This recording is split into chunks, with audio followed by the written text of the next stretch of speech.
ৰাইজৰ বতৰা কোনেনো দিলে আহি স্বৰ্গ ৰাইজৰ বতৰা কোনেনো দিলে আহি কোনে ললে ঘোৰ পাপৰ ভাৰ তেৱে আমাৰ যীশু নিশ্চয়কৈ জানিবা পাপৰ ক্ষমা অসীম আছে যাৰ পাপী পাপৰ ক্ষমা অসীম আছে যাৰ স্বৰ্গ ৰাইজৰ বতৰা কোনেনো দিলে আহি স্বৰ্গ ৰাইজৰ বতৰা কোনেনো দিলে আহি কোনে ললে ঘোৰ পাপৰ ভাৰ তেৱে আমাৰ যীশু নিশ্চয়কৈ জানিবা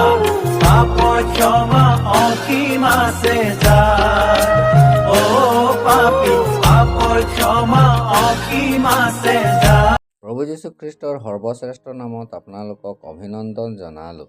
পবিত্ৰ বাইবেলত মথিয়ে লিখা শুভবাৰ্তা 5 অধ্যায় 45 পদত আমি এইদৰে পঢ়িবলৈ পাওঁ, তেতিয়াহে তোমালোক স্বৰ্গত থকা পিতৃৰ সন্তান হ'ব পাৰিবা, কিয়নো তেওঁ দুষ্ট আৰু সৎ দুয়োৰো ওপৰত সূৰ্য উদয় হ'বলৈ দিয়ে আৰু ধাৰ্মিক অথবা অধাৰ্মিক এই দুয়োৰো ওপৰত বৰষুণ বৰষায়। ঈশ্বৰ পক্ষপাতী নহয়, কিন্তু মনুষ্য পক্ষপাতী হয়।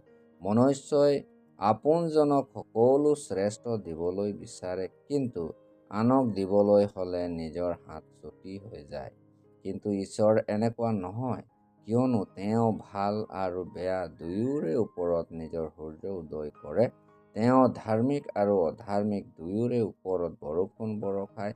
বহুতো সময় মনুষ্যই নিজৰ কৰ্মকাণ্ড আৰু নিজৰ বুদ্ধি বিবেকক শ্ৰেষ্ঠ আৰু নিজকে নিজে ঈশ্বৰক পাবলৈ বিচাৰে বুলি ঘোষিত কৰে, কিন্তু মনক পৰীক্ষা কৰোঁতা ঈশ্বৰ কেতিয়াও ধোকা নাখায়। এইকাৰণে এই সকলোৰ বাবে ব্যৱস্থা আছে আৰু বিশেষ ব্যৱস্থাটো প্ৰভু যীশু খ্ৰীষ্টত মনুষ্য জাতিৰ বাবে উদ্ধাৰ আৰু অনন্ত জীৱন আছে। কাৰণ ঈশ্বৰে জগতক ইমান প্ৰেম কৰিলে যে তেওঁ নিজৰ একমাত্ৰ পুত্ৰকেই দান কৰিলে, যাতে যিকোনোৱে তেওঁত বিশ্বাস কৰে তেওঁ নষ্ট নহয়, কিন্তু অনন্ত জীৱন পায়। ঈশ্বৰ নিজৰ পুত্ৰক জগতলৈ এইকাৰণে পঠোৱা নাছিল যে তেওঁ জগতক দণ্ডৰ আজ্ঞা দিব, কিন্তু জগতে তেওঁৰ দ্বাৰাই উদ্ধাৰ পাবলৈহে। যিজনে তেওঁত বিশ্বাস কৰে তেওঁৰ ওপৰত দণ্ডৰ আজ্ঞা নহ'ব, কিন্তু যিজনে তেওঁত বিশ্বাস নকৰে তেওঁক দোষী সাব্যস্ত কৰা হৈছে, কিয়নো তেওঁ ঈশ্বৰৰ একমাত্ৰ পুত্ৰৰ নামত বিশ্বাস কৰা নাই। আপুনিও প্ৰভু যীশু খ্ৰীষ্টৰ নামত বিশ্বাসৰ দ্বাৰাই ঈশ্বৰৰ সৰ্বশ্ৰেষ্ঠ কল্যাণ অৰ্থাৎ উদ্ধাৰ আৰু তেওঁৰ পুণ্যৱান প্ৰেমৰ অনুভৱ পাবলৈ ইচ্ছা নকৰিবনে?